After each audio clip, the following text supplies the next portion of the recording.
Magandang araw sa inyong lahat. Sa pagsusuring ito, hihimayin natin ang isang medyo mabigat pero napakahalagang paksa, ang mismong arkitektura at taxonomy ng mga pulitikal na pamilya dito sa Pilipinas.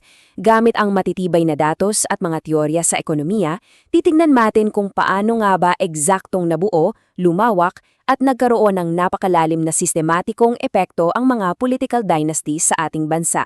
Tara, umpisahan na natin.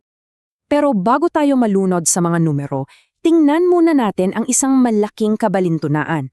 Malinaw na malinaw sa 1987 Constitution natin na ipinagbabawal ang mga political dynasties, di ba? Ito dapat ang magsisiguro ng pantay na access sa public service. Pero ang tanong, nasunod ba talaga ito? Okay, himayin natin ito. Dahil sa kabila ng constitutional ban na yan noong 1987, ito ang realidad na kinakaharap natin ngayon. 67% para sa papasok na 2025 House of Representatives, higit sa kalahati ng ating mga mambabatas ay galing sa mga political dynasties. Ang laki ng gap sa pagitan ng mismong utos ng konstitusyon at sa estrukturang nakikita natin mismo sa Kongreso ngayon, di ba? Para mas maintindihan natin kung paano tayo napunta sa ganitong sitwasyon, heto ang framework natin ngayon. Una, ang anatomiya ng dinasya. Pangalawa, ang sitwasyon batay sa mga numero. Pangatlo, ang tinatawag na teorya ng mga bandido. Pang-apat, kahirapan at kapangyarihan. At panglima, ang deadlock sa lehislatura. Unang bahagi, anatomiya ng dinastiya at kung paano natin inuuri ang kapangyarihang politikal. Para magkaintindihan tayo sa terms na ginagamit ng mga political scientists, simulan natin sa pinaka-basic, ang Qin Dynasty o manipes na dinastiya. Neutrally speaking, ito yung mga pamilyang nagpapasapasahan ng iisang posisyon. Kapag tapos na ang term ng isa, uupo yung asawa, anak o kapatid. Kumbaga, parang nagpapasahan lang sila ng batang pamiting para sa isang partikular na pwesto. Ngayon, heto ang tinatawag nilang fat dynasties. Dito medyo nag-iiba ang estruktura. Imbes na maghintayan matapos ang termino ng isa't isa, ang isang pamilya ay sabay-sabay ng humahawak ng maraming posisyon sa gobyerno.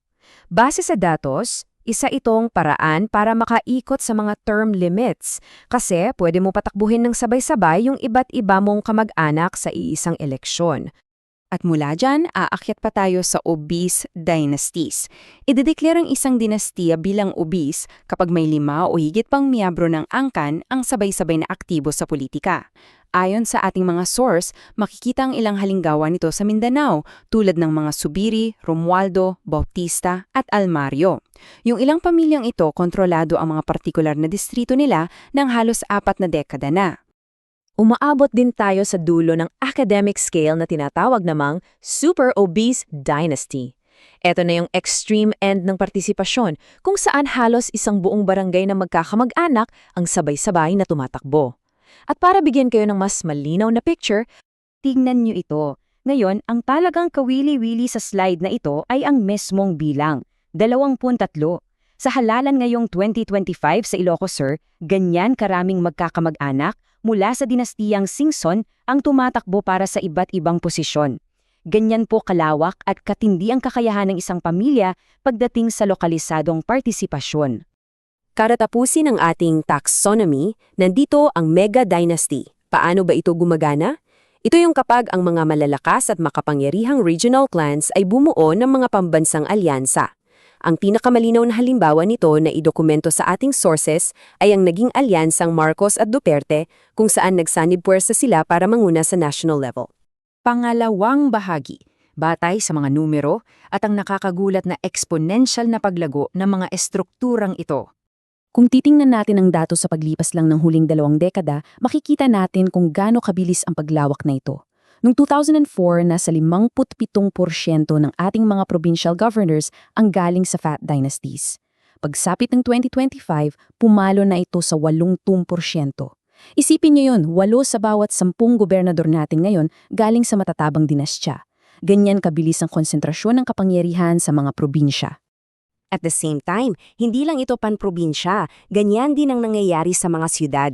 Mula sa 40% ng mga city mayors noong 2024, umakyat na ito sa 75% ngayong 2025. Idagdag pa natin yung sitwasyon sa Senado natin, kung saan 1/3 ng mga upuan ay hawak ng mga magkakapatid mula sa mga pamilyang Cayetano, Villar at Tulfo. Kaya lumipat na tayo at tingnan kung paano ito nabubuo.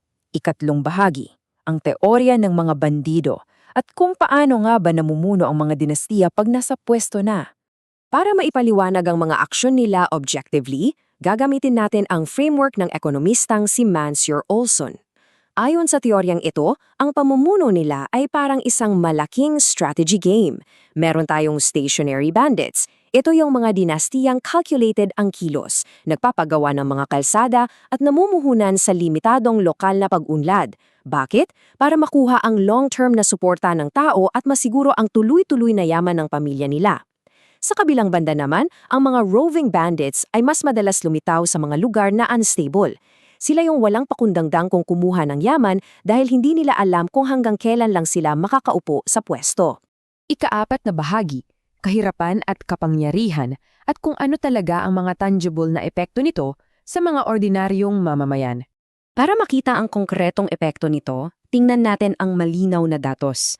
Sa mga probinsya sa labas ng Luzon, lalo na sa mga resource-rich areas, napakataas ng correlation ng fat dynasties sa kahirapan, umaabot sa 0.706. Madalas itong iniugnay sa sabwatan ng mga local elite. Pero heto ang catch. Sa Luzon, may nuance. Medyo naiibsan o namimitigate ang epekto sa kahirapan.